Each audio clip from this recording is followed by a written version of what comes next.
오늘 갈라디아서 4장 1절로 7절 말씀이 되겠습니다. 다 같이 한번 인사합니다. 오후에도 뵈니까 참 좋습니다. 오후에도 뵈니까 참 좋습니다. 네. 다시 한번 인사합니다. 점심 맛있게 드셨습니까?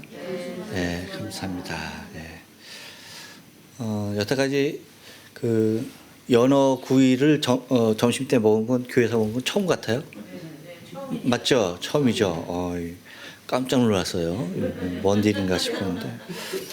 근데 그 굉장히 질이 좋은 연어예요. 먹어보면 알거든요. 그렇죠? 맛있는. 네, 너무나 감사하고 또 여러 가지 맛있는 반찬이 오늘 많은데 무슨 특별한 일이 있나요? 다음 주 기념. 네, 다음 주 기념으로. 예, 그래요. 감사합니다. 여러분 한번 질문을 드려볼게요. 여러분은 인생이 행복하십니까? 예, 뭐 별로 관심이 없는 듯한. 그래요? 행복에 관심 있습니까? 근데 어때? 행복합니까? 네. 그래. 현우는 행복하대네. 현우는 행복한데 저 나이에 행복하면 행복하다고 고백할 정도면은 위대한 사람이 되겠어. 그래, 좋아요. 근데 때로는 우리가 나 자신의 행복, 그렇죠? 나 자신이 얼마나 행복한 사람인가.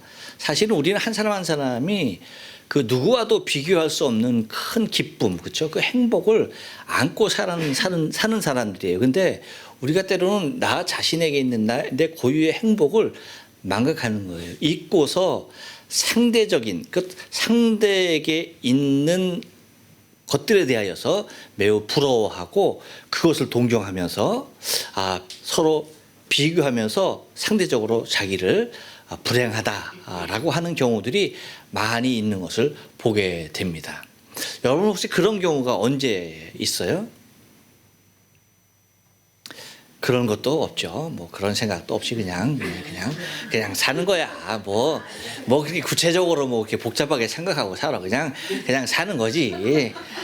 그렇죠. 그냥 사는 거야. 그냥 살아. 근데 사실 그런 때가 있어요. 근데 아주 미묘한 때에 우리의 그런 행복을 도적질하는 그러한 흑암의 세력이 있는 거예요. 여러분 아마 기사에서 종종 봤을 거예요. 특히 이제 그런 경우가 이제 여기 외국에 많은데 이제 법적으로 이제 그것이 가능한 곳에 이제 많이 있죠. 뭐냐면 평생을 살면서 엄청난 큰 재산을 모으죠. 근데 그 재산이 뭐 그냥 우리가 알고 있는 대로 우리는 얼마 정도 갖고 있으면 부자라고 그래요? 우리 개념은 얼마 정도 있으면 부자예요? 1억? 대단한 사람이 될 것 같아. 우리 현우는 대단한 사람이 될 것 같아. 와, 어떻게 1억도 아냐? 나는 너 한 100만 원인가요? 그럴 줄 알았는데 어떻게 너 억 단위를 알아? 그래. 우리 현우는 1억 있으면 부자라는데 여러분 그럼 여러분 부자의 부자 아니에요? 아니군요. 저런. 현우야, 여기 1억 가진 사람도 아무도 없단다. 참. 1억은 무리 같아? 그래. 근데 사실 우리가 보통 생각하고 있는 어떤 그런 부의 개념과 미국이나 유럽 사람들이 갖고 있는 어떤 부의 개념은요, 사실은 억 단위가 아니에요. 무슨 얘기인지 알죠? 그냥 단순한 억 단위가 아닙니다. 엄청나게 많은 재산을 갖고 있는 사람들이 많아요. 근데 그 사람들이 종종 어떤 경우가 있냐면 자신의 전 재산을 자신의 반려동물에게 자신의 모든 재산을 다 상속하는 것을 여러분 혹시 보셨어요? 제가 여러분에게 몇 건을 아마 소개해드려서 잘 아실 거예요. 근데 그런 경우가 종종 있어요. 그걸 보면 여러분은 어떤 생각이 들어요? 어떤 생각이 들어요? 그래? 혹시 내가 저 개새끼였으면 좋겠다. 그런 생각을 나만 갖는 거예요? 그런 생각은 없어요? 그런 생각 없어요. 그러면은 머리가 이상한. 네? 머리가 이상한 사람. 머리가 이상한 사람이다. 또 여러분 어떤 생각하죠? 그런 걸 이렇게 접했을 때 좀 이렇게 좀 이게 좀 그 뭐라 그럴까 화나지 않아요? 화가 나거나 아니면 좀 야 이게 세상이 참 이런 세상인가? 바보야? 바보야? 답답하다. 야 너는 현우야, 너는 크게 될 사람이다. 답답. 내가 굉장히 답답해하는 걸 네가 봤구나. 야, 인생이 투자했나? 와. 그런 걸 보면서 어떤 느낌이 여러 가지 만감이 교차하죠, 사실은. 근데 그 중에서도 우리가 이제 신앙을 가진 자로서 이제 보면은 상당히 안타까운 거예요. 보통 안타까운 일이 아닌 거예요. 왜냐하면 사실 어떠한 뭐 가족이 없어서일 수도 있어요. 그렇죠? 그렇지만 서로 우리가 적어도 누군가에게 그리고 적어도 어느 단체인가에게 자신의 재산을 기부하거나 상속하는 그런 의미가 아니라 물론 이제 자신이 평생 살아오면서 굉장히 힘이 되어지고 위로가 되어지고 얼마나 사랑스러워요. 그렇죠? 여러분 반려견 키우는 사람들은 그것을 무엇으로 봐요? 동물로 봐요? 가족으로 보자, 가족. 그런 개념에서는 충분히 이해가 가지만 또한 그의 삶의 전반적인 모습을 보면 아무리 많은 재산을 가졌다 할지라도 자기의 재산을 동격인 인간 그 누구에게 남겨줄 수 없을 만큼 많은 시간을 인생을 살면서 많은 상처를 받았다거나 아픔이 있거나 배신을 느꼈거나 뭐 그런 아픔들은 누구나 있을 수 있는 거예요, 그렇죠? 그런데 거기에서 인간을 증오하지는 않겠지만 그래도 동물을 너무나 사랑하는 나머지 그래도 여러분 신탁은 할 수 있죠. 어느 정도 이 동물이 잘 생을 그렇죠? 목숨이 마치는 그 시간까지 이 동물들을 책임질 수 있는 그러한 돈을 이렇게 맡길 수는 있어도 자기의 전 재산을 그렇게 한다는 것을 봤을 때 어떤 생각이 좀 드냐면 굉장히 불행한 생각이 드는 거예요. 굉장히 불행한 생각이. 그렇게 살면서 인간에 대한 어떠한 그러한 사랑의 감정 또한 위로의 감정 그리고 서로 신뢰의 그러한 감정들이 반려하는 그 동물들에게서 느낄 수 있었던 그런 그 이상의 것들, 기상의 그 가치들을 주위에 그 얼마나 많은 사람들이 있었을 텐데 그들에게서 단 한 번도 느끼지 못했던 삶을 살았던 것인가라고 하는 어쩌면 굉장히 안타까운 모습이 들기도 합니다. 여러분은 어떤 생각이 드는지 몰라도 아무튼 그러한 생각이 들어요. 그래서 그 사람의 생을 보면 그 사람은 행복한 삶을 살았을까 불행한 삶을 살았을까라고 하는 그래서 아무리 많은 재산적인 것들이 인간의 행복을 좌우하기에는 너무나 거리가 있는 것은 아닌가라고 하고 하는 그런 생각이 들기도 합니다. 왜 제가 오늘 여러분에게 이런 말씀을 드리냐 하면 오늘 본문에 보면 우리가 예수 그리스도의 보혈로서 구속함을 입어서 하나님의 자녀라고 하는 그러한 위대한 신분을 얻게 되어지는 그 모습이 그래서 하나님의 유업을 이을 자로서 우리에게 자격을 그렇게 주시는 그 하나님의 엄청나신 그 사랑을 우리가 좀 바라보면서 그렇죠? 대단한 거죠. 사실은 뭐냐면 여러분 우리 이것은요. 그 동물이 재산가에 엄청난 재산가에 그 재산을 상속하는 것 그것보다도 사실은 이것은 더 크다라고 생각할 수가 있는 거예요. 그렇죠? 하나님의 나라를 유업으로 하나님으로부터 유업을 받을 자로서 내가 하나님의 사랑을 받았다라고 하는 것은요. 사실은 그 이상의 엄청난, 정말 비교할 수도 없는 엄청난 일이 아닐 수가 없다는 것입니다. 그것이 주어지는 그 과정들을 우리가 좀 보면, 그래서 바울이 이러한 예를 드는 겁니다. 내가 1절에서 내가 또 말하노니 유업을 이을 자가 모든 것의 주인이나, 그렇죠. 유업을 받을 자는 이미 뭐예요? 나중에 성장하면 어떻게 되는 거예요? 주인의 자격이 있는 것이죠. 하지만 어렸을 동안에는 뭐예요? 종과 다름이 없었다라고 하는 거예요. 다시 얘기하면 내 것이지만, 다 내 것이 될 것이지만 어렸을 때 그 당시에는 무엇과도 다름이 없었다? 종과 다름이 없었다. 그 당시 종의 모습은 어떻기에? 종은 뭐예요? 소유권이 있어요, 없어요? 없는 거죠. 주인은 주인인데 종이라고 하는 것은 자기에게 모든 것이 주어졌다 할지라도, 그 모든 것을 관리한다 할지라도 그것의 소유권은 없는 것이 종이에요. 그래서 종은 어떤 물질적인, 그리고 또 부동산적인 어떤 그런 부동산적인 어떤 그런 소유권만이 아니라, 그것뿐만 없는 것이 아니라 자신에게 있는 자신의 생명까지도 자신의 소유예요? 아니죠. 자신의 생명까지도 누구의 소유예요? 주인의 소유예요. 주인의 소유. 그러니까 자기에게 속하여져 있는 자신의 것이라고 할 수 있는 것이 아무것도 없는 사람을 뭐라고 하는 겁니까? 종이라고 하는 거예요. 그러한 종과 같았다라고 얘기하는 거예요. 종과 같다. 그 아버지의 정한 때까지, 그래서 후견인과 청지기 아래에 있다라고 얘기하는 겁니다. 모든 재산, 그렇죠? 그 모든 것들이 아들에게 성장하면 아들의 것이지만 그것이 아들의 소유로서 성장에 이를 때까지 자기의 의지대로 사용할 수 있는 것이 하나도 없다는 겁니다. 그래서 후견인과 청지기에게 다 뭐예요? 담보되어져 있는 그런 상태다라고 얘기하는 거예요. 이것을 마치 무엇에 비교하냐면 이것을 초등학문, 다시 말하면 율법에 비교하는 거예요.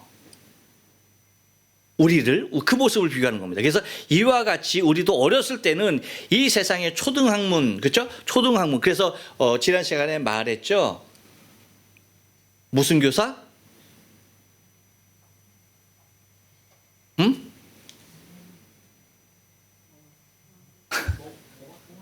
몽학 선생, 그렇죠? 초등교사, 몽학 선생, 몽학 선생이 되는 율법에 의하여서 우리가 있었다라고 얘기하는 것이 아닙니까? 그래서 그 아래 놓여서 종로로 타였다라고 말씀을 하는 겁니다. 무엇이 주어지기까지는요?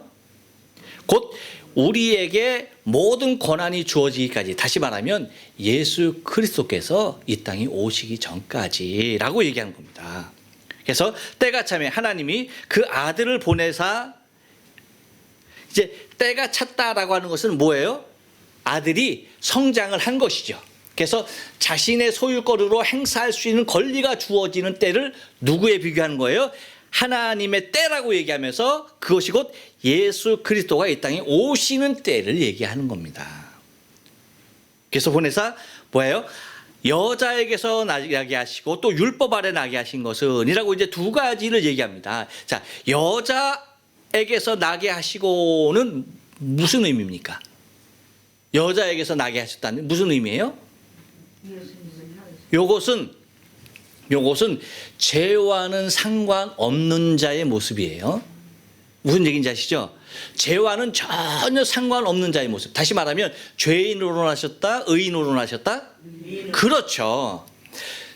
우리는 죄인으로 나는 거죠. 그렇지만 예수님은 여자의 후손이라고 얘기해요. 여자에게서 났다라고 하는 것은, 그래서 하나님의 아들로서, 곧 우리는 모두가 다 부정모혈로서 태어나는 인생이지만 예수 그리스도는 우리와 같은 출생이 아닌 하나님께서 성령으로 통하여서 여자에게 보내신 바 되어진, 그렇죠? 그래서 동정녀의 몸에서 탄생되어진 죄 없는 자, 그래서 여자의 후손으로 말씀하고 있죠. 그래서 원시복음에서 창세기 3장 15절에서도 뭐라고 얘기합니까? 여자의 후손은 뱀의 머리를 상하게 할 것이다 라고 하면서 여자의 후손, 곧 예수 그리스도께서 사단을 멸하실 것임에 대하여서 이미 예언을 해 놓으신 것이죠. 그래서 그와 같은 모습으로, 그래서 여자에게서 나시게 하셨다라고 하는 것은 죄와 상관없는 구주로서 메시아로서의 자격을 가진 자를 얘기하고 있고, 그리고 율법 아래 나게 하신 것은 이라고 얘기하면서 뭡니까? 누가 우리 율법 아래 있어? 우리 모두가 다 율법 아래 있잖아요. 그렇죠? 우리 다 모두가 율법 아래 있으니까 율법 아래 있는 우리를 이 율법 안에서 뭐예요? 구원해 내시려고 율법 아래 탄생하게 하셨다라고 얘기하는 겁니다. 그래서 그래서 5절에서 얘기하는 것이 율법 아래 있는 자들을 속량하시고 우리로 그 아들의 명분을 얻게 하려 하심이라라고, 그렇게, 그러니까 예수께서 오심에 대하여 그렇게 말씀하고 있는 것을 바라보게 됩니다. 그래서 너희가 아들인 거로 하나님이 그 아들의 영을 우리 마음 가운데 보내사 아바, 아버지라 부르게 하셨느니라. 여러분, 우리가 하나님을 향해서 아버지라, 예수 그리스도를 향해서 나의 구주시라고 고백하는 것은 성령이 아니면 될 수 있다 없다? 없다. 우리가 육신적으로, 여러분, 내가 생각적으로 그렇게 고백할 수가 없다는 겁니다. 반드시 뭐예요? 내 안에 성령께서 오셔서, 그렇죠? 예수께서 내가 너희와 함께 있는 것이 유익한 것이 아니라 내가 너희를 떠나는 것이 유익하다라고 얘기하시면서, 그렇죠? 왜? 그 이유가 뭐예요? 성령을 보내시기 위하여서. 내가 가서 성령을 보내리라고 말씀하시죠. 바로 그 모습이죠. 그러니까 예수님께서 보내신 영이 말하고 있는 것이 뭐예요? 그 아들의 영이 뭡니까? 성령이죠. 성령께서 우리 이제 중심 가운데 오셔서 우리로 하여금 이제는 하나님을 아바, 아버지라고 부르게 하셨다라고 하는 겁니다. 이와 같은 모습으로 우리로 하여금, 그러므로 뭡니까?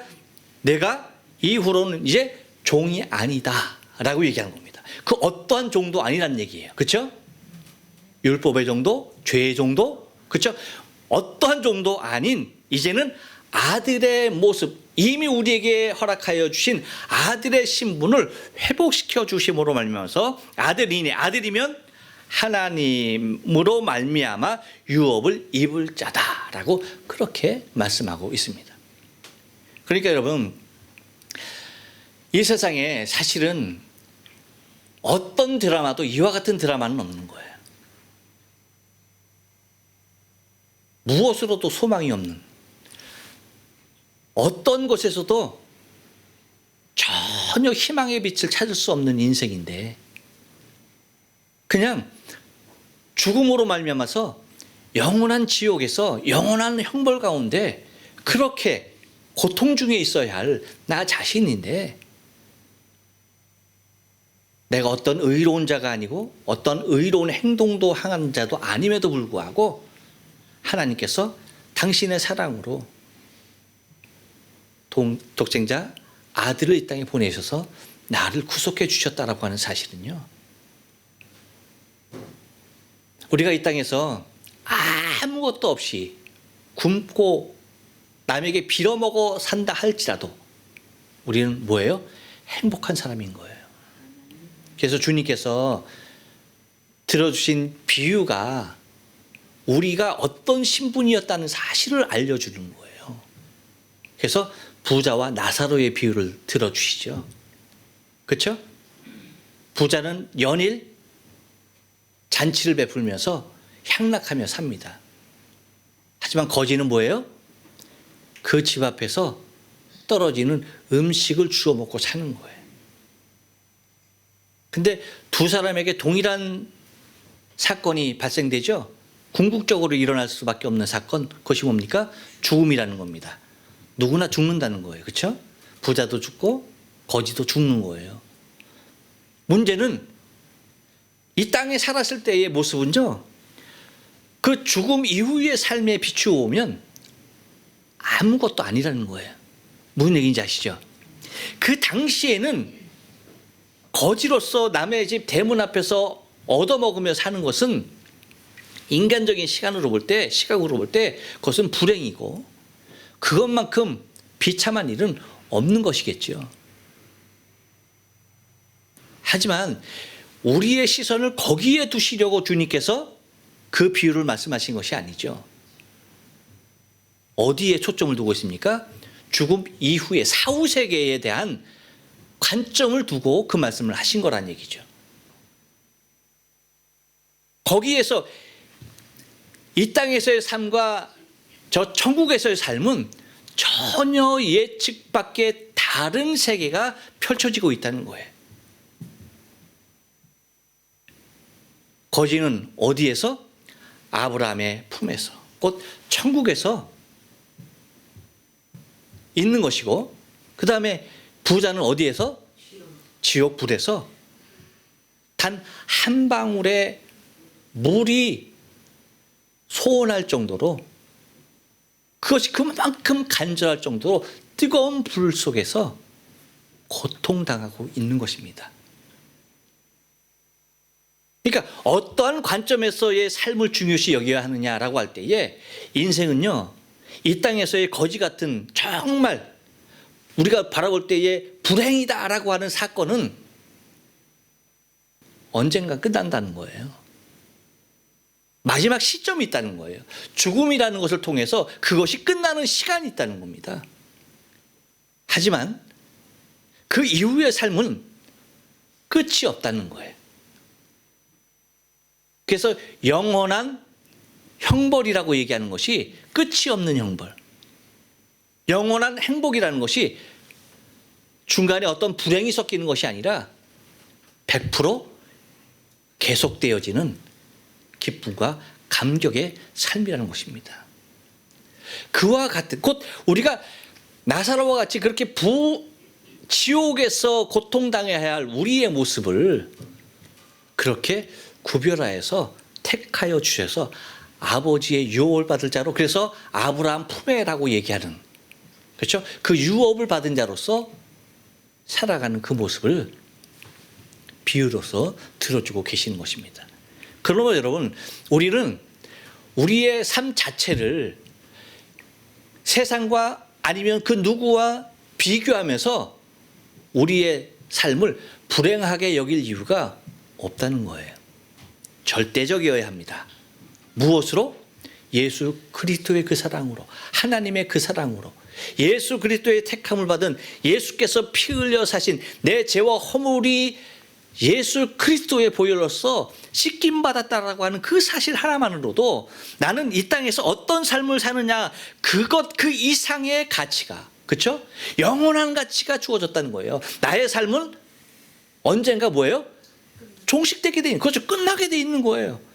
그것은 절대 영원하지 않습니다. 죽음이라고 하는 그 사실을 통해서, 우리가 다 직면해야 할 그 사실을 통해서 다 벗어버리는 것이, 어떤 삶이 되었던, 어떠한 고통이 되었던, 아니 이 땅에서 어떤 행복이 되었던, 그것은 다 뭐예요? 여기에선 다 벗어버릴 수밖에 없는 거예요. 그 이후에 하나님의 유업을 이을 자냐, 아니면 우리의 원래 그 모습으로 저 지옥의 형벌에 처할 자인가 하는 그 사실 속에서 우리가 하나님의 유업을 입을 자로서 내가 택함을 받았다라고 하는 그 사실이, 여러분, 우리는 우리의 현재의 상황을 뛰어넘어 절대 행복할 수밖에 없는 존재라는 사실입니다. 바라긴 저와 여러분의 인생의 삶이 코로나로 힘들고 어렵기도 하지만, 그리고 때로는 이것저것 걱정해야 할 일도 많이 있지만, 우리 안에 있는 하나님이 주신 절대 유업, 그 구원의 가치는요, 세상 그 어떤 것과도 비교되지 아니하는 절대적인 가치로 내 안에 살아있어야 하는 겁니다. 그것을 순간순간 바라볼 때에 우리는 내가 안고 있는 현실의 모든 문제를 초월할 수가 있는 거예요. 여러분, 이것 아니면 우리 안에 갇혀져 있는 현실의 문제를 절대 벗어날 수 없어요. 무엇만 이것을 벗어나게 합니까? 하늘의 소망만이, 하나님의 유업을 이을 자라고 하는 우리의 신분만이 그 모든 것에서 우리를 자유케 하십니다. 그 은혜로운 자유가 저와 여러분의 한 주간의 삶 동안 넘쳐나길 주의 거룩하신 이름으로 축원합니다. 기도하십니다.